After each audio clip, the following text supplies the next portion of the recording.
this November we will come together and declare with one voice, as one people, we are moving forward. Tonight, presidential nominee Kamala Harris making a surprise speech to kick off the Democratic National Convention. She wasn't slated to speak until later this week. Other speakers on this first day included Hillary Clinton, Congresswoman Alexandria Ocasio-Cortez, and First Lady Jill Biden. And President Biden moved to tears from the crowd as he officially passed the torch. Selecting Kamala was the very first decision I made when I became our nominee. And it was the best decision I made my whole career. She'll be a president our children can look up to. She'll be a president respected by world leaders because she already is. She'll be a president we can all be proud of.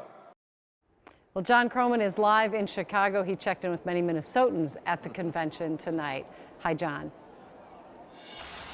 Hey, Julie, President Biden, the Democrats gave President Biden what felt like a going-away party tonight. I mean, we're talking about a man who, for most of this election cycle, assumed he'd be here accepting the nomination, and he gave what really sounded a lot like an acceptance speech, but he was here to turn over the reins to his Vice President Kamala Harris. A lot of the delegates that we talked to in the convention center today at the United Center told us that they originally expected this to be a kind of a somber duty being here, but now the mood has kind of changed. It's become electric. The Minnesota delegation we found was near the front of the arena, a clear sign that the North Star State has been vaulted to a higher profile position here on the convention, with Governor Walz on the ticket now.